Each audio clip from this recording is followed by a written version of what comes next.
여기서 보니까 새로 오신 오늘 손님으로 오신 몇 분이 더 계시네요. 네, 저 뒤쪽에 젊은 분들이 여러 분 계신데 환영합니다.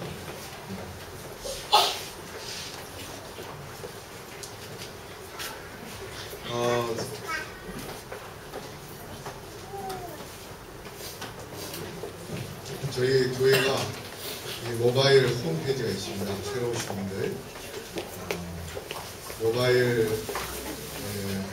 마켓에 들어가셔서 잠실 재림교회 치시면 우리 교회 모바일 홈페이지가 다운이 되셨습니다. 설교도 있고 또 사진도 있고 여러 교회 소식들을 볼 수 있습니다. 오늘은 우리가 이 시대에 해야 할 가장 중요한 신앙적인 자세가 있다면 오직 예수만 바라보는 그러한 신앙을 가져야 할 것이라고 생각합니다. 히브리서 12장 2절 말씀을 다 같이 공부하겠습니다. 시작. 믿음의 주여 또 온전케 하시는 이 예수를 바라보자. 저는 그 앞에 있는 즐거움을 위하여 십자가를 참으사 부끄러움을 개의치 아니하시더니 하나님 보좌 우편에 앉으셨느니라. 우리가 잘 아는 성경절이죠. 믿음의 주요 온전케 하시는 이인 예수.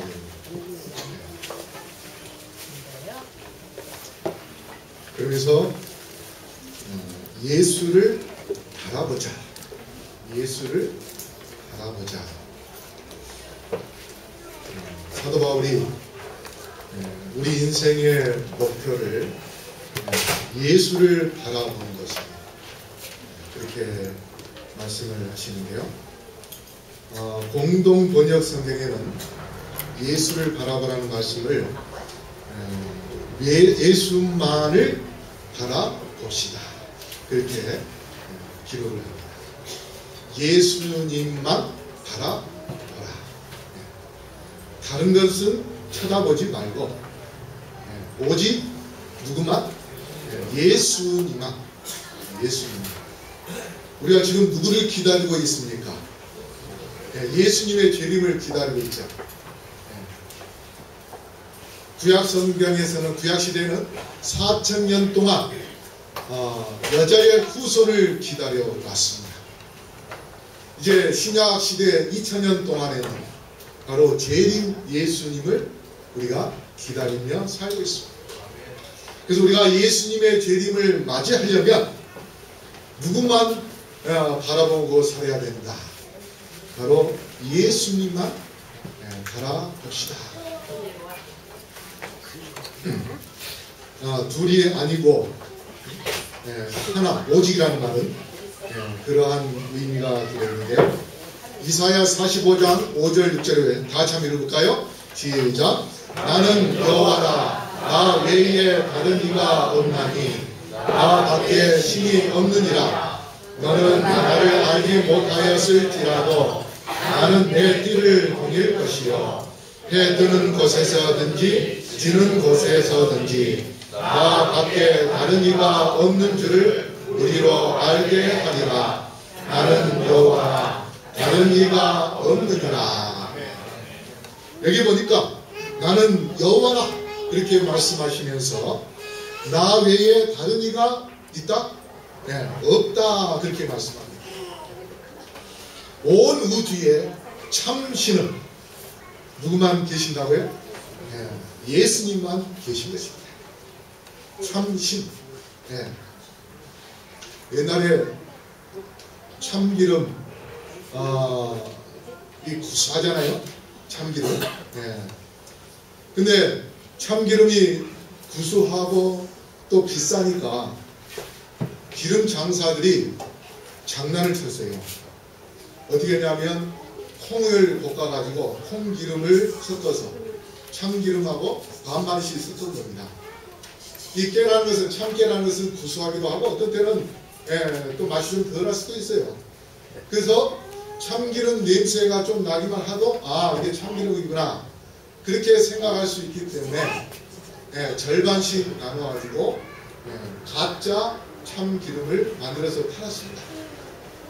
그러다 보니까 이제 신문에 이제 그 사람들이 범죄가 드러나가지고 가짜 참기름을 판다. 이제 그게 나오니까 참기름 장사들이 진짜 파는 사람 뭐라 하냐면 진짜 참기름 그렇게 내놔갖고 팔았습니다. 참 자체가 뭡니까? 진짜란 뜻이잖아요. 근데 그 워낙 가짜가 많으니까 진짜 참기름.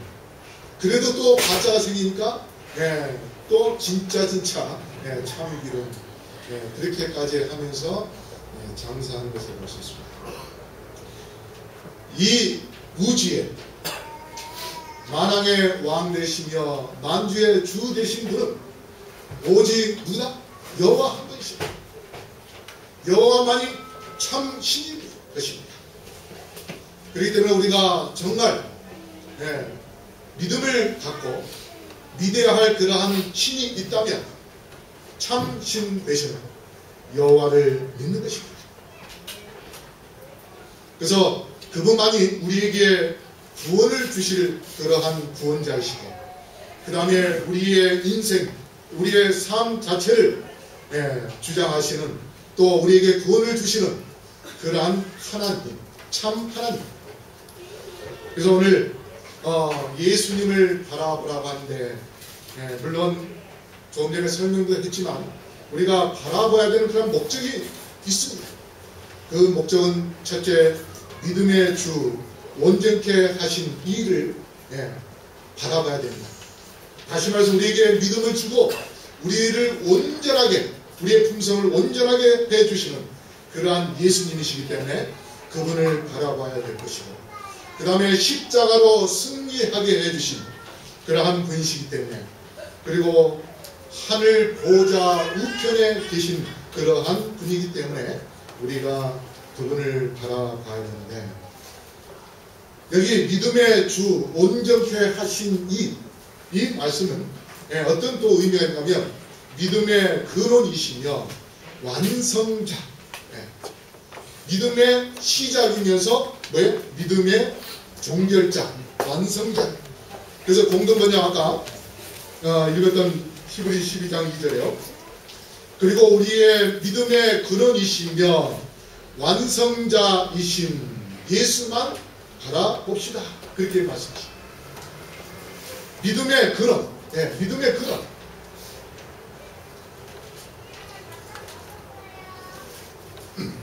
그래서 예수님을 우리가 바라볼 때에 예수님께서는 우리에게 믿음을 갖게 해주시고 그 다음에 예수님을 통하여 우리의 믿음을 완성시켜 주신다 하는 그러한 의미입니다.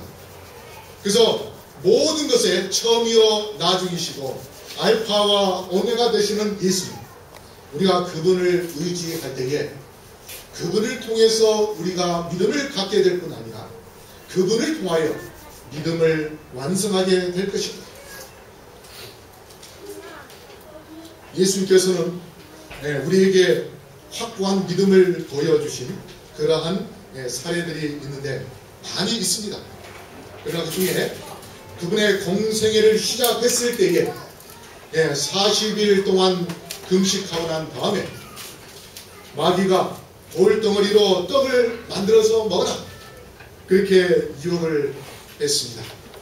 그런데 예수님은 뭐라고 말씀하시는가 하면 사람이 떡으로 살 것이 아니요 하나님의 입으로 나오는 모든 말씀으로 살 것이라. 여기에 예수님의 확고한 믿음을 여기에 보여주셨습니다. 이 세상의 것으로 살 것이 아니고 하나님의 입으로 나오는 모든 말씀으로 살 것이다.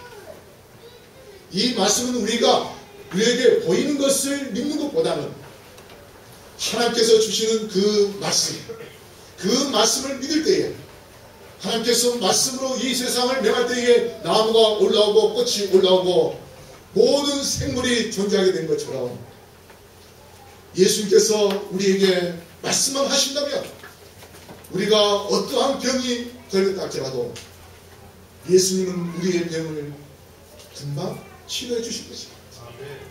죽는 자도 살려주셨던 그 예수님, 그러한 능력, 바로 하나님의 입에서 나오는 그러한 능력. 그래서 예수님께서 아버지의 하나님께 바로 그러한 믿음을, 확고한 믿음을 보여주실 뿐 아니라 그의 생애 마칠 때쯤 되어서 겟세마네 동산에서 내 아버지여 만일 할만하시거든 이 잔을 내게서 지나가게 하옵소서. 그러나 나의 원대로 마옵시고 아버지의 원대로 하옵소서. 그의 생명이 지금 죽는 그러한 직전에 예수님도 인간으로 이 땅에 오셨기 때문에 인간적인 심정을 볼 때는 배가 고프시고 참을 정말 돌덩어리로 떡을 만들고 싶은 그런 심정도 가지셨을 것이고, 그 다음에 그분은 이 땅에서 오래도록 살고 싶은 그러한 마음도 가지셨을 것입니다. 왜 그런가면 죽음이 두렵기 때문에 그렇습니다. 예수님도 인간의 몸을 갖고 태어나셔서 죽음의 두려움을 예수님도 느끼셨습니다.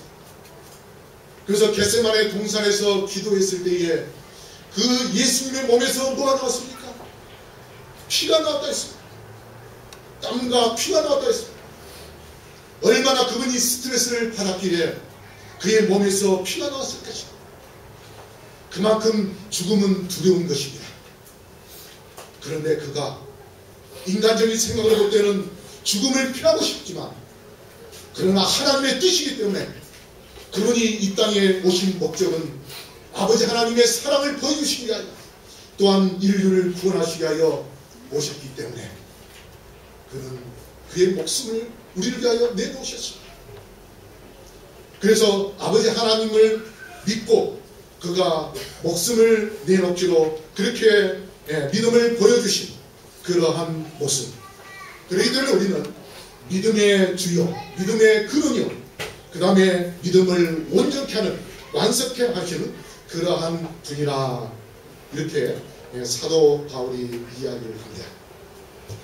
그런데 예수님을 만나는 사람들을 믿음을 가지면서 우리가 볼 수 있는데요. 중풍병자 마태복음 9장 2절을 보면 예수께서 저희의 믿음을 보시고 중풍병자에게 이르시되 소자야 안심하라 내 죄사함을 받았느니라. 여러분, 이 중풍병자 얼마나 정말 일어나고 싶은 마음일까요? 그저께 제가 정규 장로님을 또 찾아왔습니다. 장로님이 눈물을 흘리면서 기도를 하고 있는데 눈물을 흘리시고, 전에는 기도할 때에 제가 처음 갔을 때는 무슨 내용인지 누군지 알지 못했어요, 저는. 그런데 교회에 가고 싶어 하는 이들의 마음을 주님 알아주시고 이들에게 치료해 주옵소서. 제가 그렇게 기도하고 나니까 정태시 장로님이 울더라고요. 이제 그가 이해를 하고 있어요. 자기 때문에 윤혜수 집사님이 교회를 못 나가는 것을 속상해하고 있는 것을 제가 거기서 느꼈습니다. 사실 제가 오늘 전화를 했습니다. 장로님을 교회에 모시고 오시고, 그랬더니 지금 그 상태에서 오기가 좀 부끄럽다고 다음에 오겠다고 해서 못 오긴 했는데요. 그 중풍병자가 정말 얼마나 일어나고 싶겠습니까? 그래서 어디를 뜯어서 내려온 자식입니다. 지붕을 뜯어서 내려왔어요. 여러분, 지붕을 뜯는다면 그 누워있는 사람의 침대가 내려올 정도라면 구멍을 얼마나 크게 뚫었겠습니까? 그러면 지붕 자체가 어떻게요? 무너질 수도 있는 그러한 위험을 감수하고도 그 친구들이 자기의 그 병자, 친구의 병자를 치료해 주고자 그렇게 해서 내려왔을 때에 예수님이 그들의 믿음을 봤습니다. 그 다음에 소경이 있습니다. 마태복음 9장 28절에 예수께서 집에 들어가시매 소경들이 나오거늘 예수께서 이르시되 내가 능히 이 일을 할 줄을 믿느냐? 대답하되 주여 그러하오이다. 여기 소경이 예수님을 만나고 난 다음에 뭘 갖게 되었습니까? 믿음을 가졌습니다. 여러분 사실 소경은 앞을 보지를 못합니다. 그렇죠? 그러면 들을 수만 있습니다. 근데 하나님께서는 참 그래도 공평하게 앞을 보지 못하는 사람에게는 또 잘 듣도록 귀에도 발전하도록 그렇게 해주십니다. 여러분 우리가 다른 사람들하고 전화를 할 때 보면 저 사람이 지금 어떤 자세로 내 전화를 받고 있는지 대략 알 수 있을까요? 없을까요?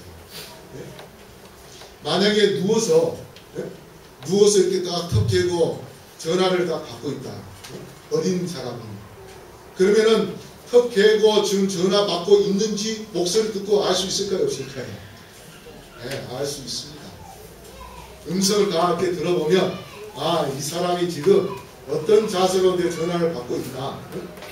그 다음에 지금 먹으면서 전화를 받는지 다 알 수 있지 않습니까? 이 소경이 예수님의 음성을 들었을 때에 그의 귀가 밝아져 있기 때문에 이분이 정말 나에게 평화와 나에게 사랑을 주는 자 오시는 그런 분이시구나. 그분의 음성을 듣고 그가 깨닫습니다. 그래서 그의 마음속에 믿음을 갖고 예수님께 그 믿음을 나타냈을 때에 예수님께서 그의 눈을 뜨게 해주셨습니다. 그래서 예수님을 만나면 믿음을 갖게 되고 그 다음에 온전한 믿음을 가질 수 있는 그런 놀라운 축복이 있음을 기억하시기. 여러분 믿음의 주여 온전케 하신 예수님께 나아가게 되기를 바라겠습니다. 그 다음에 예수님은 십자가로 승리하게 하십니다. 본문에 그 앞에 있는 즐거움을 위하여 십자가를 참으사 부끄러움을 개의치 아니하시더니.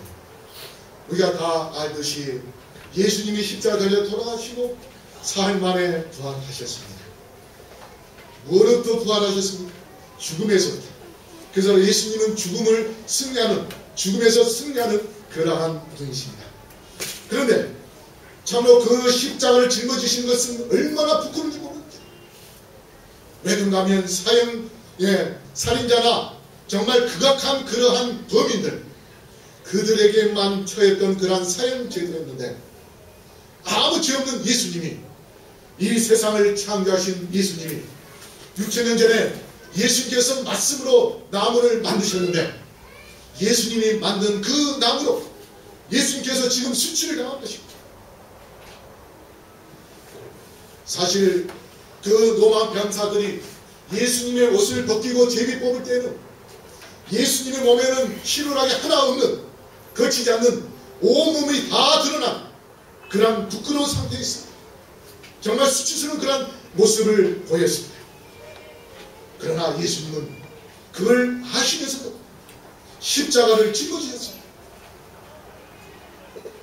왜 그런가 하면 그렇게 해서 죽는다 할지라도 부활이 있음을 그분이 하셨다. 또 하늘에 승천하여서 하나님의 보좌 우편에 앉으실 것을 아셨기 때문에 미래를 바라보시고 지금의 고통, 지금의 수치, 인내로 참으셨습니다. 그렇게 해서 그분은 승리하셨다. 그의 사랑에 위하여 온 세계를 정복하는 그러한 놀라운 업적을 이루신 것입니다. 그렇기 때문에 우리가 승리를 위하여 해야 할 것이 있다면 두 가지인데요. 하나는 버려야 되고 그 다음에 인내를 해야 되는데요. 12장 1절에 우리 다시 한번 읽을까요? 시작. 모든 무거운 것과 얽매기 쉬운 죄를 벗어버리고 인내로서 우리 앞에 당한 경주를 경주하며. 여기에 모든 무거운 것과 얽매기 쉬운 죄를 벗어버리고 인내로서 우리 앞에 당한 경주를 경주하며. 여러분 올림픽이 언제 시작이 됐냐면 대략 추측하기는 BC 8세기에서 BC 5세기경에 시작되었다고 그렇게 이야기합니다. 그때에 마라톤도 이미 그때에 있었습니다. 그래서 마라톤에 의해 42.19km를 달린 그 병사에 의하여 오늘날 마라톤 종목이 생겼는데요. 그때에 많은 나라들이 달리기 시합을 합니다. 아마 이 유대 나라에서도 그런 달리기 시합을 했는지 모르겠습니다. 근데 육상 선수가 달리기를 잘 하려면 어떻게 해야 되는가? 저도 이 달리기를 잘 해보려고 고등학교 다닐 때 우리 체력장을 했거든요. 그래서 다 해보려고 뭘 했냐면 모래주머니를 샀습니다. 그래가지고 모래주머니를 사가지고 양쪽 발목에다가 딱 또 옛날엔 이 모래주머니 긴 것도 있었어요. 우리 어르신들 아시죠? 네?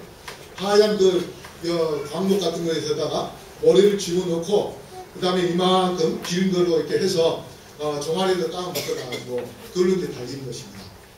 그리고 그 무거운 걸 매달리고 연습을 할 때는 참 힘들어요. 그런데 그렇게 연습을 많이 하고 나면 근육이 생겨가지고 또 힘이 생겨가지고 그걸 벗고 나서는 어떻게 될까요? 완전히 날개를 다는 그런 것처럼 헐헐 나는 것입니다. 그래서 이 무거운 것과 얽매이기 쉬운 이것은 뭐냐면 우리가 믿음의 생활을 하는 데 있어서 나름대로 하나님께서 때로는 어떤 무거운 것을 매달리도록 하는 그러한 시험도 하나가 합니다. 때로는 우리가 마음이 흐트러지게 하는 그러한 것도 허용하기도 하시고 아니면 또 우리가 스스로 먼저 그러한 죄의 덩어리 속에서 우리가 살기도 합니다. 그런데 이 무거운 것이라는 것은 뭐냐면 바로 방해물이라는 그런 뜻입니다. 무게가 나은 것들입니다. 몸에 옷이 무거운 것, 어떤 치장들 이런 것 때문에 달릴 수가 없어서 옛날에 달리기 선수들은 최대한 거추장스럽고 무거운 것들을 다 제거해버리고 그래서 오늘날 뭐합니까? 다 팬티만 입고 달리기 하지 않습니까? 물론 이제 그게 참여하게 하니까 위에 하나 그냥 전사스 같은 그런 거 하나 걸쳐서 합니다. 그런데 최대한 옷의 무게를 줄입니다. 그게 얼마나 힘 기술이 발달하느냐에 따라서 옷의 무게가 완전히 가벼워지고 날개처럼 깃털처럼 가벼워지고 그 다음에 달리기 하는 데에 무게가 나지 않도록 하는 것. 그게 오늘날 이 스포츠 발전을 위하여 노력하는 그런 사람들의 모습입니다. 바로 그래서 최대한 방해물을 제거해버리고 빨리 달리도록 하는 그런 것. 그 다음에 얽매기 쉬운 것은 뭐냐면 쉽게 마음이 흐트러지거나 또 다른 의미로 착 달라붙는 것. 착 달라붙는 것. 그게 착 달라붙으면 어떻게 할까요? 무거워가지고 잘 안 떨어지겠죠. 그럼 또 떼으려면 어떻게 하겠습니까? 그렇게 하려면 아픔이 있을 수 있습니다. 그러나 우리가 믿음의 경주를 위하여 아픔이 있고 고통이 있고 어떠한 희생이 치른다 할지라도 내 자신이 예수님의 재림을 맞이하기 위해서는 그것을 과감하게 포기한다면 우리는 끝까지 경주하여서 예수님께 멸관을 받아쓰는 그러한 승리의 그리스도인이 될 수 있다는 것을 여러분 기억하기를 간절히 바라겠습니다. 그래서 우리가 죄의 덩어리를 과감하게 버리고 나아간다면 예수님께서 그래서 마가복음 9장 47절에 이렇게 말씀했습니다. 만일 내 눈이 너를 범죄케 하거든 떼어버리라.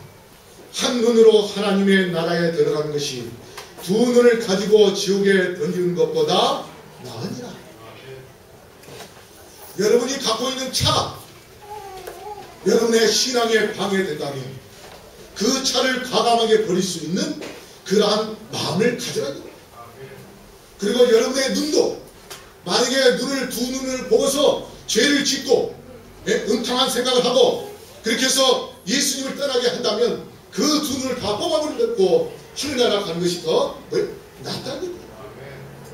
우리가 이 신앙생활을 하는 데 있어서 우리가 최우선적으로 둬야 할 목적은 뭐냐면 하늘나라 가는 것입니다. 내 자신이 어떻게 살고 어떠한 목적을 갖고 예수님을 따르냐, 예수님을 바라보느냐에 따라서 여러분의 운명이 달라질 수 있습니다. 그래서 예수님이 이렇게 심하게 말씀하시겠어요. 내 눈을 뽑도록. 예수님께서 그걸 원하시겠나요? 결국 그걸 원치 않습니다. 그러나 신앙을 방해한다면 그 고통도 감내하라, 그렇게 말씀하십니다. 그러한 아픔을 참고 나아갈 때에 내게 십자가를 참으사 미래의 소망이 있기 때문에 그것을 참고 나아가서 결국 예수님은 두 눈, 팔 이것을 주신 것이, 던진 것이 아니라 온 인류를 구원하게 하여 그의 몸 전체를 바쳤습니다. 버렸습니다. 그분이 버리셨기 때문에 온 인류를 구원할 수 있는 놀라운 구원의 길이 열린 것입니다. 그런데 롯의 처는 어떻게 했습니까? 집에다가 재산을 다 두고 나서 도망을 갔는데, 좀만 더 도망갔으면 그가 살았을 텐데 바보같이 뒤돌아 봄으로 인하여서 소금 기둥을 졌습니다. 여러분, 우리가 지금 조금만 버리고 조금만 인내한다면 예수님이 재림하십니다. 우리가 그렇게 고뇌했던 예수님께서 이 땅에 분명히 오십니다. 그런데 그것을 참지 못하여서 우리가 소금 기둥 되어가지고 사회 바다를 만드는 그러한 어리석은 존재가 되겠습니다. 여러분, 우리의 모든 것을 다 버릴 수 있는, 하늘나라를 도착하는 데 있어서, 경주하는 데 있어서 필요하지 않은 모든 것을 다 버리고 오직 주님만을 바라보며 힘차게 끝까지 인내하고 달리시는 주님의 백성들 되기를 바라겠습니다. 근데 1절에 보면은 증인들이 있으니 하는데요, SDA 주석에 보면 그들이 나아가는 길에 있는 제약과 난관들을 과감하게 맞섰던 사람들, 주의 이름으로 악의 세력을 대항하여 성공적으로 버텼던 사람들이다. 구름같이 그러한 그 증인들. 그래서 우리만 힘들고 우리만 고통스러운 그러한 믿음의 삶을 사는 것이 아니라, 옛날엔 정말 수많은 사람들이 목숨을 내놓고 과감하게 순교하는 그런 순교의 정신으로 예수님을 사랑하고 예수님을 따랐습니다. 그러한 주님들처럼 우리도 예수님을 위하여 내 목숨을 내놓을 수 있는 그러한 마음을 갖는다면 우리는 말씀으로 또 하나님의 은혜로 승리하게 될 것입니다. 제가 가끔 이렇게 보면은 문자나 이 이메일을 보내는 사람이 있는데요, 며칠 전부터 저에게 전화번호 이렇게 써가지고 이메일 주소로 해서 저한테 이메일 보낸 게 있어서 이거 스팸이 아닌가 하다가 한번 그래 열어보자. 그래서 어제 밤에 한번 열어봤어요. 그러더니 이 글이 있더라고요. 사람은 언제나 문제와 문제의 해결자이신 하나님 사이에 있다. 사람이 하나님 쪽으로 가까이 가면 하나님은 커 보이고 문제는 작아 보인다. 사람이 하나님에게서 멀어지면 하나님은 작아 보이고 문제는 커 보인다. 사람이 문제가 너무 커서 절망하는 것은 사실은 문제가 너무 큰 것이 아니라 하나님과의 거리가 너무 멀어서 나타나는 착시 현상에 속고 있는 것이다. 여러분, 문제는 결국 누구에게 있는 것입니까? 내 자신에게 있습니다. 문제가 큰 걸 보일 때에 누구에게 달려가라고요? 예수님께 달려가라. 예수님만 바라보면 그 문제가 보일까요? 안 보일까요? 안 보입니다. 근데 문제를 보고 있으면 예수님이 보일까요? 안 보일까요? 안 보입니다. 여러분이 어디에 서 있느냐에 따라, 어디를 바라보느냐에 따라서 승리할 수도 있고 패배할 수도 있는데, 롯의 처처럼 뒤를 돌아보고 문제만 바라보고 살 것이 아니라 예수님만 바라보고 산다면 여러분은 하늘나라에 들어가고 하나님의 보좌 우편에 앉게 될 것입니다. 예수님께서 보좌 우편에 계신다고 했습니다. 그분이 그렇게 계신 이유는 뭐냐? 우리를 위하여 중보하고 계시고 또 성령의 능력을 주시고 또 우리를 도와주실 것입니다. 그 우리 책 55쪽에 보면 현재 우리 대제사장은 하늘에서 위엄의 보좌 우편에 앉으셔서 하늘 성소에서 봉사하고 계신다. 그 다음에 시대의 소망 832쪽에 죽으실 뿐 아니라 다시 살아나신 이는 그리스도 예수시니 그는 하나님의 우편에 계신 자요 우리를 위하여 간구하는 자십니다. 또 말했다. 오순절에 그속께서 약속하신 대로 보혜사가 저들에게 임재하심으로 인하여 그들은 기쁨으로 가득 차게 되었다. 하나님께서, 예수님께서 하나님의 보좌 옆에 계신 목적은 뭐라고 했습니까?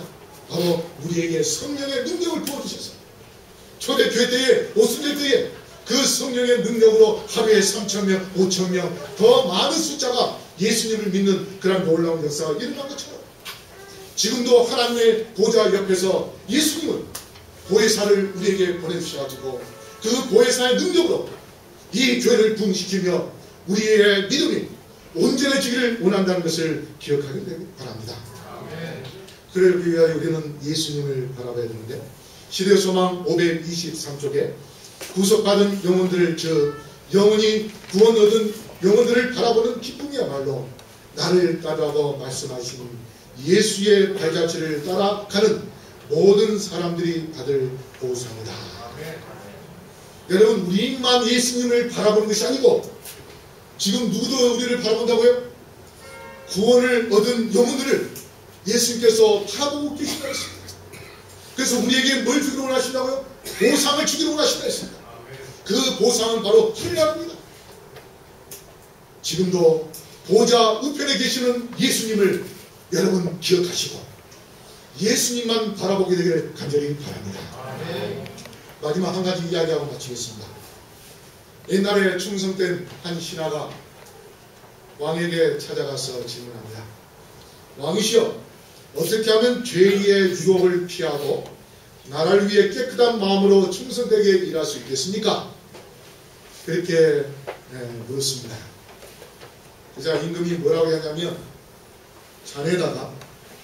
잔에다가 물을 가득 채우고 난 다음에 명령을 내립니다. 자, 이 잔을 들고 제한된 시간 안에 거울 한 바퀴를 돌고 돌아온다.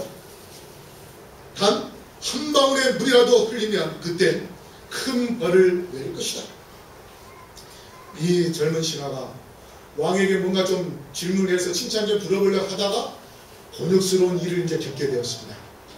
이 젊은 신하가 이제 그 명령에 따라서 접시를 하나 들고 물 가득 채우고 이것을 들고 이제 가는 겁니다. 제 시간에 맞춰서 가야 되는데 여러분 그게 쉽습니까? 제가 어제 물을 떠다가 제 친구한테 갖다 주려고 들고 가는데요. 좀 덜 채웠어요. 덜 채웠는데도 아주 빨리 가려고 하니까 그냥 추렁추렁 해가지고 물이 막 쏟아져 밖으로 나가더라고요. 근데 물 한 방울 떠들지 않고 어떻게 할 수 있겠느냐. 근데 이 신하가 그렇게 해서 한 바퀴 다 돌고 이제 왔습니다. 임금이 그에게 칭찬합니다. 그러면서 뭐라 하냐면 자네가 거울 한 바퀴 도는 동안 여자와 술집을 보았느냐? 젊은 신하가 뭐라 합니까? 못 보았습니다. 그러면 길거리에 사람들이 얼마나 나와 있더냐? 못 보았습니다. 물잔만 쳐다보았습니다. 이때 임금님이 칭찬을 합니다. 바로 그거야. 내가 할 일을 열심히 하느라면 하지 않아도 되는 시시한 일은 눈에 들어오지 않는 법이다. 여러분, 우리가 예수님만 쳐다본다면, 예수님만 바라보고 산다면 우리는 죄 지을 겨를이 없습니다. 죄를 쳐다볼 겨를이 없습니다. 그리고 예수님을 통하여 우리는 승리하게 될 것이고, 예수님을 통하여서 우리가 하늘나라에 들어가게 될 것이고, 그래서 우리는 영원토록 주님을 찬양하며 주님께 영광 돌리는 그러한 주님의 자녀가 될 수 있음을 기억하시고, 여러분, 예수님만 바라보고 예수님에 의하여 승리하게 되기를 간절히 바라면서 오늘 말씀을 마치겠습니다.